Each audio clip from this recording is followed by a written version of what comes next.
tarde, pessoal. Vamos hoje fazer a discussão das atualizações do protocolo de ruptura prematura de membranas. Uma das atualizações, inclusive, é a mudança da nomenclatura, uma sugestão, né? Então, da mesma maneira que sempre que a gente apresenta o protocolo, a Letícia e a Érica vão apresentando as mudanças no texto e depois a gente vai abrindo para ver os comentários de cada um, ver se vocês aceitam, se vocês têm alguma sugestão de mudança ou querem fazer algum comentário sobre o tópico específico. Então, vou abrir para a Letícia começar a apresentação e a gente vai parando à medida que ela for apresentando os pontos principais. Pode começar, Letícia. Então, eu vou apresentar o protocolo, né, a atualização do protocolo de ruptura de parto das membranas. E, como o doutor Mário falou, a primeira atualização em relação à nomenclatura. A ACOG, ela lançou esse artigo que ele sugere a alteração da nomenclatura para ruptura de parto das membranas, já que a ruptura prematura das membranas é uma nomenclatura que faz pode gerar um caso de dúvidas, né, se a ruptura é pré-termo ou se é a termo. Então, eles sugeriram de definir como a ruptura sem um trabalho de parto vigente, tanto numa gestação a termo, quanto numa gestação pré-termo. Então, a primeira mudança na atualização do protocolo foi essa, de acordo com esse artigo da ACOG. É porque essa nomenclatura, ruptura prematura das membranas, sempre dá essa confusão. Isso é pré-termo, isso é a termo, né? Então a gente fala, para evitar essa confusão, ruptura prematura pré-termo das membranas, ou ruptura prematura a termo das membranas. Mas então o ACOG pôs ruptura pre-labor, né? Que seria anteparto, antes do início do parto, para diminuir essa confusão. Então a sugestão que nós temos é de mudar também, da mesma forma que eles mudaram, para ruptura anteparto das membranas, que aí ela pode ser pré-termo ou a termo, né? Independente da época quando ela ocorrer, ela aconteceu antes da paciente estar em trabalho de parto. Não é aquela ruptura que acontece quando a paciente já está em trabalho de parto. Ela acontece primeiro e depois a paciente entra em trabalho de parto. Agora, eu entendo também que ruptura prematura de membrana já é um termo muito consagrado, mas eu acho que talvez valha a pena fazer essa atualização da mesma forma que a gente fez no CIUR, que era crescimento uterino retardado, virou crescimento uterino restrito, por causa da conotação negativa do retardado, e na insuficiência cervical, que era incompetência cervical, e virou insuficiência cervical também pela conotação negativa da incompetência cervical. Você fala que o colo, que a paciente ela se sentia incompetente, não tinha competência para levar a gravidez até o fim. Então, por isso eu fiz essa sugestão de mudança na nomenclatura. Queria saber se vocês concordam ou se a gente deixa a ruptura prematura das membranas mesmo. Alguém que quiser opinar. Daniela falou que concorda. Eura, abre o microfone, quer falar? Eu também concordo, Mário. Eu acho que fica mais adequado mesmo. Concordo com vocês. Então tá. Então, Eura e Dani concordaram. Mais alguém quer falar? Se não quiser, eu vou partir do princípio que vocês estão concordando. E aí, Letícia, pode seguir aí com a sua apresentação. Então, depois vocês podem interromper a qualquer momento também. Então, os objetivos, né, propor condutas para pacientes com a ruptura de parto das membranas, segundo a idade gestacional de ocorrência. Objetivo do protocolo. Só chamando a atenção que os termos que estão em vermelho foram os que mudaram em relação ao protocolo anterior. O resto do texto está exatamente igual. Então, vai ficar mais fácil, o que mudou está em vermelho. E os critérios de admissão são realmente a pacientes com RAM, né, com essa ruptura. Esse é o fluxograma que está no nosso protocolo. São pacientes com ruptura prematura anteparto, né, de membranas. Tem que mudar aí no fluxograma. Tem que mudar. Abaixo de 24 semanas, vigilância rigorosa, né, antibiótico em caso de infecção. De 24 a 26 semanas, é individualizar em relação à viabilidade da instituição.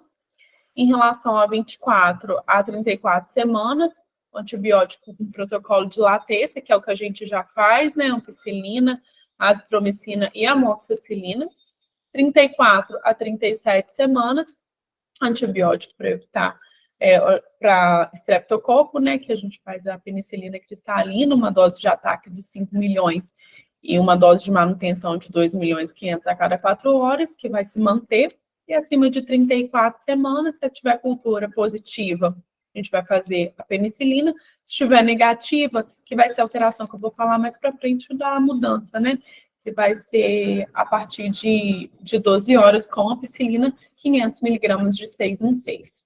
E abaixo de 12 horas, realmente, a conduta expectante, a gente não precisa entrar com antibiótico. Quer falar alguma coisa no fluxograma? Como você vai detalhar ele depois, eu acho que você pode Isso. seguir, depois a gente volta, se for o caso. Ótimo. Então, aqui são as atribuições, as mesmas que já estavam no protocolo anterior, do médico, do enfermeiro, do técnico de enfermagem e do laboratório. E da farmácia não houve nenhuma alteração nas competências de cada membro da equipe. O diagnóstico. Na suspeita de rotura de parto das membranas antes de 37 semanas, a realização do toque vaginal é proscrito, que aumenta o risco de infecção. O diagnóstico em 80% a 85% dos casos é feito com exame especular de saída de líquido amniótico do orifício externo, tanto passivamente, quanto a manobra de Valsalva. O diagnóstico também pode ser corroborado com a medida do pH vaginal, que é o teste da nitrazina, né? Você embebeda o líquido do fundo de saco, e aí você faz a avaliação do pH. Um pH positivo é aquele em torno de 7,1 a 7,3, tem um valor preditivo positivo de 63% a 75%, e valor preditivo negativo de 80% a 93%. Existe relação de falso positivo, presença de sangue, sêmen, sépticos alcalinos ou vaginose bacteriana. Em casos de falso negativo, ruptura de membrana prolongada e líquido amniótico residual mínimo em fundo de saco. Também pode ser feito o teste de arborização com uma lâmina, faz um raspado de fundo de saco também, passa na lâmina e deixa secar, coloca no microscópio, que agora a gente tem um microscópio na instituição, né? Bota um aumento de 5 a 10 vezes, e vê a arborização, a típica arborização em folha de samambaia. Tem um valor preditivo positivo de 84% a 93%, e valor preditivo negativo de 85% a 97%. A ultrassonografia, que não nos dá um diagnóstico definitivo, porque o oligodrâmino pode não estar presente e a normodraminia não exclui o diagnóstico de rotura. Existe também um teste que a gente não tem, que é de alfa-microglobulina 1 placentária, em que você, IGF-PB1, que você embebeda também essa haste que vem no teste em fundo de saco, coloca na fita reagente, deixa reagir por 5 a 10 minutos e tira a fita, que do lado eu coloquei. Se ela tiver 2 risquinhos de controle e o risco de positividade, né, tanto o risco fraco quanto o risco médio ou metade do risco, ele é um teste positivo. Tem um valor preditivo positivo de 98% a 100%, um valor preditivo negativo de 91% a 99%. Letícia, a gente já teve esses testes em algum momento, mas só que eles dependem de compra, de citação. Então, a gente não tem eles atualmente, mas eu deixei no protocolo porque existe a possibilidade de, em algum momento, a gente voltar a ter o teste. Entendi. A conduta é estratificada, como já estava no fluxograma que eu mostrei anteriormente, de acordo com a idade gestacional. A ruptura de parto das membranas com quadro clínico de infecção, é antibiótico terapia, né, não deixa de ser antibiótico profilaxia, e interrupção da gestação. A ruptura com idade gestacional inferior a 26 semanas, a gente vai individualizar a conduta, nossa viabilidade é acima de 26 semanas. Para gestações de 24 semanas ou menos, priorizar a interrupção da gestação por conta da ausência de benefício.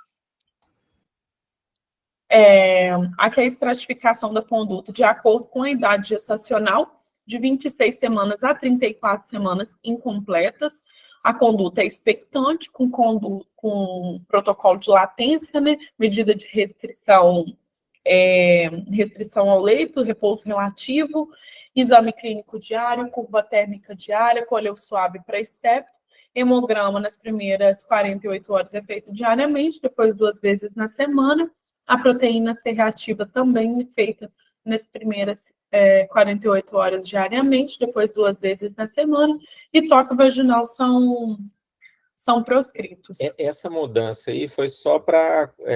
porque tinha no protocolo que tinha que fazer hemograma de proteína C reativa, mas não falava a frequência. Então, na prática, a gente faz assim, a paciente interna, aí nos primeiros dias a gente faz com uma frequência maior, para ver se ela tem algum sinal de infecção, e uma vez que ela ficou naquela conduta conservadora, a gente vai repetindo 2 vezes por semana, ou se ela tiver piora do quadro clínico, né? Então, só acrescentei isso aí para ficar mais claro a frequência de realização dos exames. E aqui é o que a gente já faz, né? Como eu disse, protocolo de latência, que a gente faz com a psilina, azitromicina e amoxicilina. A psilina durante 48 horas, azitromicina dose única e amoxicilina durante 5 dias. Se o parto ocorrer nas próximas 5 semanas e a cultura colhida na admissão for negativa, não precisa fazer a profilaxia com penicilina para estrépito. Se o parto ocorrer nas próximas 5 semanas e a cultura colhida na admissão for positiva, vai fazer a profilaxia. Se o parto ocorrer depois de 5 semanas, vai realizar a profilaxia para estrépito mesmo, tá bom? Como se não tivesse. A ruptura na idade gestacional entre 26 e 34 semanas vai realizar o corticoide, que na nossa instituição é a betametasona, né, 12 miligramas. Na segunda dose deve ser prescrita, os exames complementares afastar a infecção, como a gente já tinha dito anteriormente, vai ser feito o hemograma PCR nas primeiras 48 horas diariamente. Vai ser repetida a profilaxia, ela não vai ser feita só se tiver caso de infecção. Se a gestação se prolongar por mais de 15 dias, considerar um novo tratamento de resgate com betametasona, corticoterapia completa, realizada em 2 doses. Isso caso a gestação ocorra abaixo de 34 semanas e o parto seja previsto nas próximas 48 horas. Que não fez nenhuma alteração. Essa questão da repetição do corticoide, ela é sempre um pouco controversa. Você falou que vai ser repetida, mas ela não deverá ser repetida. Você leu errado aqui a linha do meio.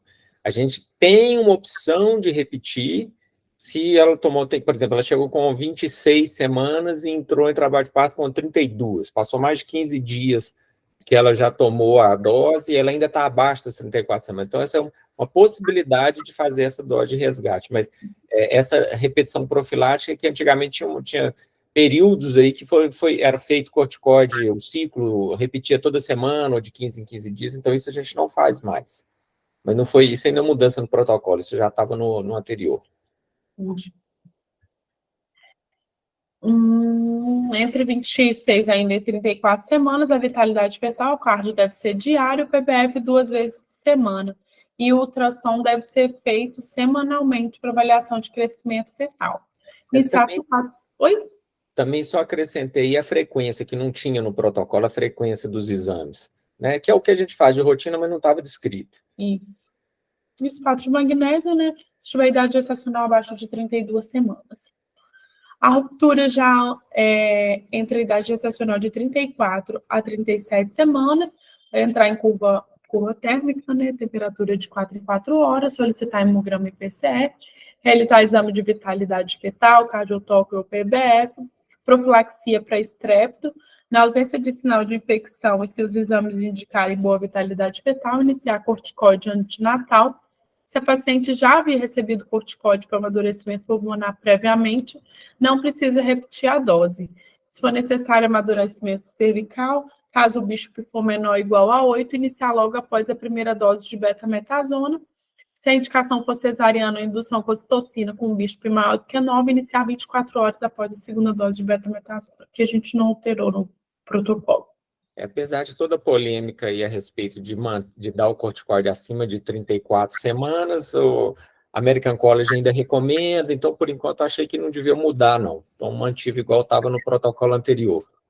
Mas eu sei que é um assunto polêmico. Então, depois, se alguém quiser comentar alguma coisa a esse respeito, a gente, por enquanto, manteve essa dose do corticoide acima de 34 semanas, desde que a paciente não tenha recebido anteriormente, né? Aqui foi a alteração. Em paciente que rotura de parte das membranas após 37 semanas, um antibiótico segundo o resultado do estrépito, que vai ser sempre assim. Se for positivo, vai fazer profilaxia para estrépito. Agora, se for negativo ou desconhecido, com um tempo de bolsa rota menor do que 12 horas, não é necessário antibiótico profilaxia. E quando for desconhecida ou negativa com um tempo maior do que 12 horas, vai ser iniciada a ampicilina, 500 miligramas de 6 em 6 até o parto.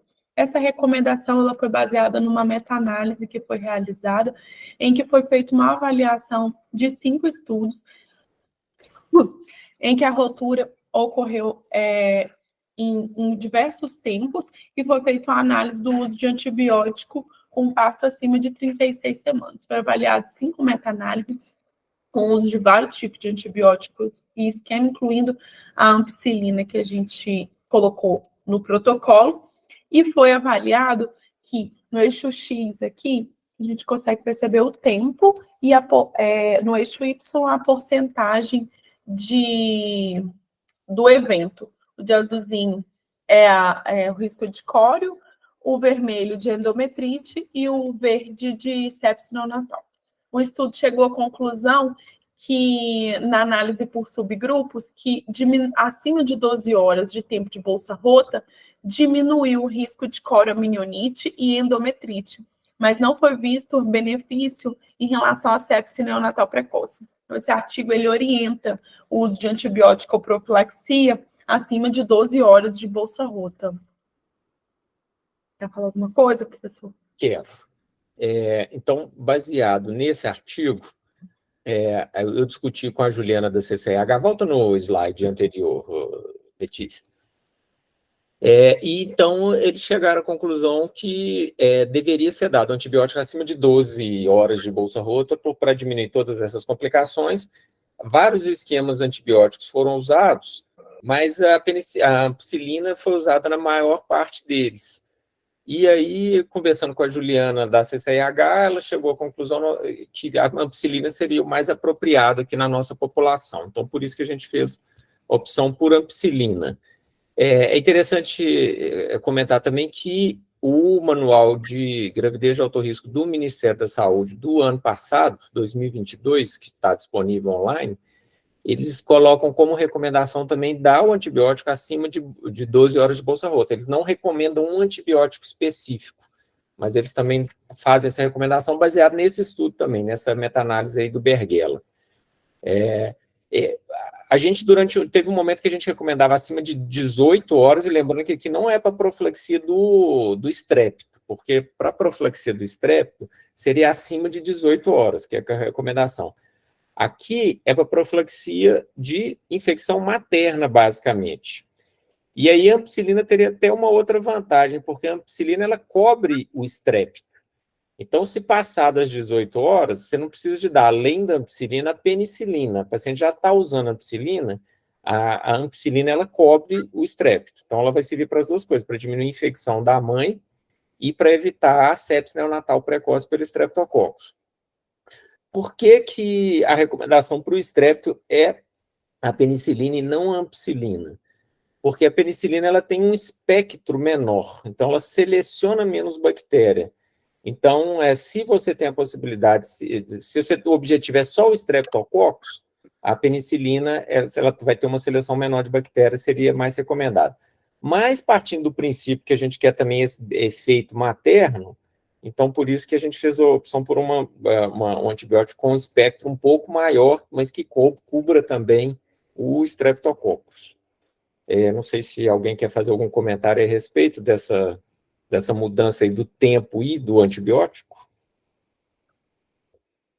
Mariana mandou umas estrelinhas, eu acredito que ela esteja concordando comigo. Deixa eu ver aqui no chat. Tudo certo, Mário, concordo também. Eura também está de acordo. Eu acho assim, isso aí, alguém conversou, a Sara, né, que está fazendo estágio na Alemanha, vocês conversaram com ela, ela falou que lá também eles estão dando a partir de 12 horas, no hospital que ela está fazendo o estágio dela lá, especificamente. Professor, eu só não entendi por que a nossa dose vai ser de 500. A decisão lá da Juliana do CCH, mas eu posso rever com ela, né, porque a dose de 1 grama foi mais usada aí no protocolo, né? Tá, tudo bem. Vou anotar aqui na minha listinha de dúvidas, aí eu discuto com a Juliana se vai manter 500 ou se vai ser 1 grama. Ok. Obrigado, Letícia. Pode seguir. A via de parto, menos de 24 semanas, preferia a via vaginal, entre 24 a 26 semanas, discutir, né, uma discussão bem individualizada, entre 26 e 34, preferi via alta, acima de 34, indicação obstétrica. Lembrando que sempre mandar a paciente para anátomo patológico em caso de parto pré-termo. Situações especiais em paciente, por exemplo, com HIV positivo, com carga viral menor do que 1.000 cópias, a condição é semelhante a pacientes com HIV negativo. Pacientes com carga viral maior do que 1.000 cópias, acima de 34 semanas com bolsa rota, a indicação é cesárea imediata. Pacientes com carga viral acima de 1.000, entre 26 e 34 semanas, tem que se individualizar o momento da interrupção e a via de parto. Pacientes com cerclagem, se não houver sinais de infecção ou contrações uterinas, a cerclagem pode ser mantida até o término da corticoterapia e retirada depois desse prazo. Caso haja sinais de infecção, a cerclagem deve ser tirada no momento diagnóstico.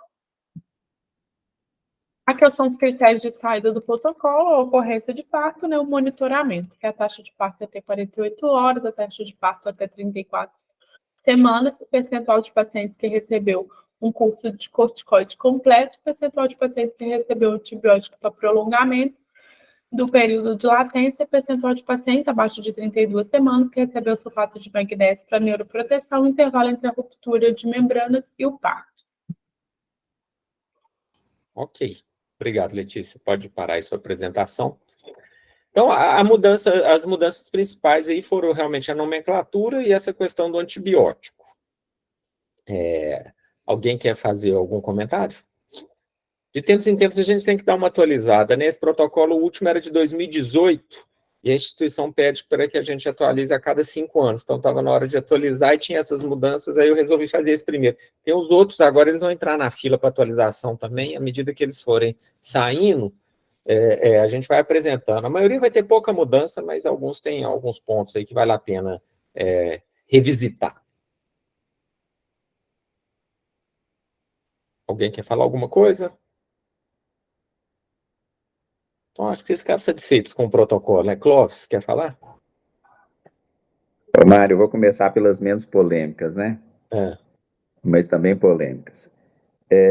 Lá no American College, parece que, se não me engano, essa última revisão, me confirma, né? Eu sei que guarda todos os pequenos detalhes, fala o seguinte, que se o paciente tiver com cerclagem, a permanência da cerclagem não aumenta o risco da infecção. Então, deveria ser retirada a cerclagem depois das 24 horas? Ô, Clóvis, isso é muito polêmico mesmo, né? A gente, não sei, talvez deixar lá como individualizar, porque a gente tira pelo medo da infecção. Mas também não... Isso tem pouca evidência, não tem assim, é mais opinião de especialista. Então, acho que talvez a gente possa mudar para o protocolo para deixar como individualizar, porque não tem realmente isso assim muito definido. Porque lá na American College eles falam que não aumenta a infecção. Então, se você retira, você está determinando a resolução da gestação, que alguns dias, algumas semanas, para a idade gestacional que você está determinando, pode fazer grande diferença, né? Concordo, dependendo da época que tiver, né, vai fazer uma diferença grande. Mas você deixa assim, tranquilo, sem medo de ter infecção? Não deixo tranquilo, não. Mas eu deixei... Na verdade, eu deixei uma vez numa gestação de 20 semanas e ela foi até 24. Então, e o bebê está indo bem. Então, a gente tem que pensar o que a gente deveria fazer, né? Porque se eu tirasse nessa paciente especificamente, ia nascer, sabe? Essa aí ia nascer. Não sei. A outra coisa que eu tenho muita dúvida, e também lá no American fala a respeito, é o seguinte, ficar fazendo exames laboratoriais em pacientes, que a gente olha o resultado dos exames laboratoriais dessas pacientes, vão lá dar PCR de 20, leucograma de 17. Aí você fala assim, ah, não, mas a paciente está bem, não está sentindo nada, não está tendo febre, ah, então vou manter.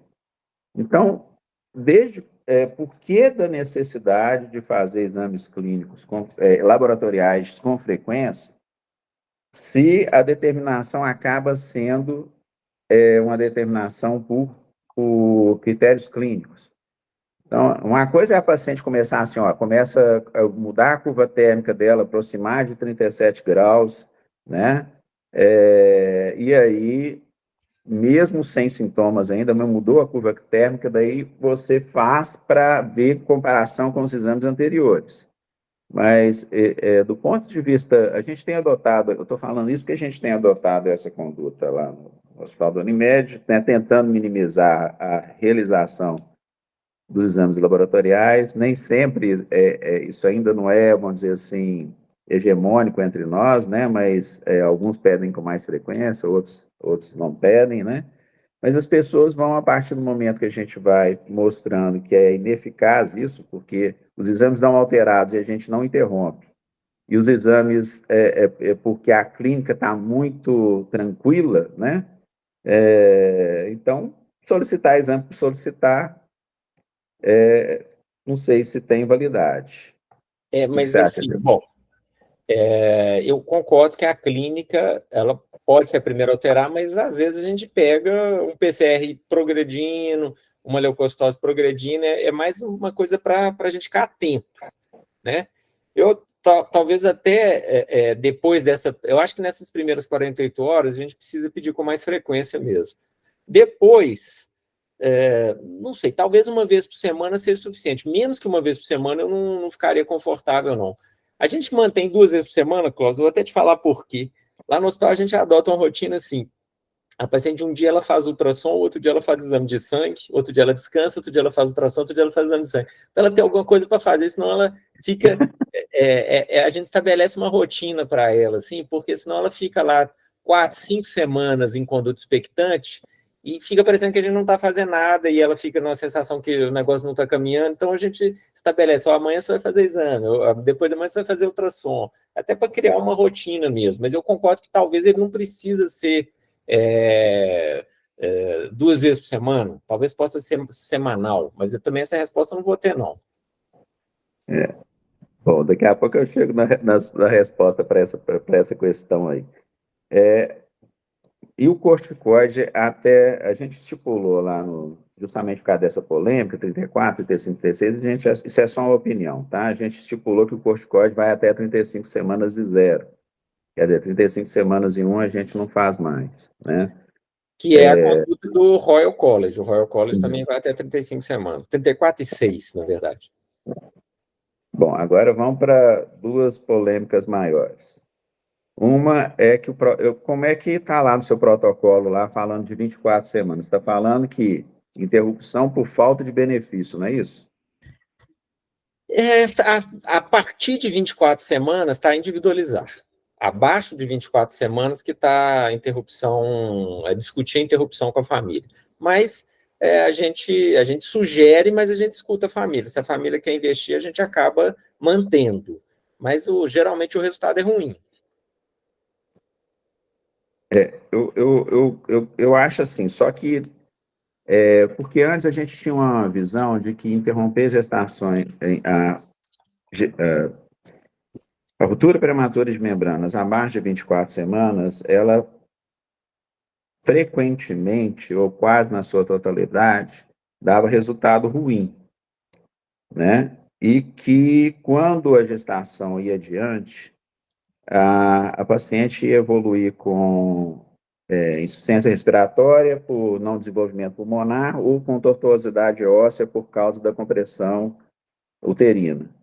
E justamente porque eu me interessei pelo assunto, eu tive que rever isso com mais frequência, né, para fazer minhas condutas mais conservadoras, e a gente vê que o relato é de que o não desenvolvimento pulmonar acontece em apenas 5% das pacientes e as tortuosidades ósseas também nessa frequência, né? E as condutas conservadoras que a gente tem observado, Mário, têm dado um resultado muito bom, sabe? Assim, numa frequência que eu não tenho essa revisão ainda completa dos casos que a gente tem feito, mas muito provavelmente acima de 40% de sucesso. Alguns vão entrar em trabalho de parto na primeira semana e resolver por ela mesma, que é o período que a gente propõe de permanecer com a paciente internada, e outros vão interromper, entrar em trabalho de parto e vir antes da viabilidade, né? Mas, então, eu acho, só que trocar deixar mais neutro essa posição, mesmo para você poder tomar uma conduta conservadora, porque, se não me engano, em um dos slides, lá está falando que você deve não persistir por causa de ser o resultado ser ruim, né? É alguma coisa assim, parecido com isso. E a gente tem visto um resultado bastante razoável. Bom, aí isso é polêmico, assim, porque quanto tempo consegue segurar e quais as sequelas a longo prazo dessas crianças. Então, isso é muito questão de individualizar mesmo. Então, a gente podemos rever essa parte aí, mas lá no HC, assim, a chance se você ter uma ruptura de prematura de menores com 22 semanas, a chance dela chegar até uma fase de viabilidade, que dê tudo certo, é pequena. Acontece. Já vi casos de acontecer, paciente que fez fertilização in vitro, gravidez muito desejada, já vi isso acontecer, mas na maioria das vezes o resultado é ruim. Então, eu acho que podemos individualizar, podemos, mas fica no caso a caso aí também, né? Bom, eu acho que eu vou parar meus comentários por aí. Aí depois eu vou fazer a revisão dos meus casos e trago para você. Beleza. Individualmente. Mas obrigado, eu acho que porque esses pontos polêmicos, né, a gente não tem uma resposta científica, né? É muito baseado em impressão, algum caso que deu certo, o outro não deu, então a gente fica em cima do muro mesmo, não tem muito. Então, eu acho que no American College, lá fala o seguinte, né? Não sei se você reparou nisso. Antes de 23 semanas, conduta ambulatorial. Aonde fala isso? No American College. Eu acho que não fala isso com Clóvis. Não fala, não. Então, eu vou catar aqui, depois mando para você. Ambulatorial, não. Ambulatorial. Eles falam assim, conduta ambulatorial, caso a paciente deseje, conduta ambulatorial. Então, quer dizer assim, você faz uma conduta ambulatorial depois de 23 semanas, quando atinge a possibilidade de viabilidade deles, né? Aí eles internam a paciente conduta conservadora internada. Mas eu vou olhar isso para você e te mando também. Aqui, ó. Eu estou aqui com o protocolo aberto. Eles chamam de periviável, entre 23 e 24, né? Porque abaixo de 24, de 23 eles nem recomendam nada. Então, considerar a paciente counseling, né? Conversar com a paciente, neonatologia, serviço de medicina materno-fetal.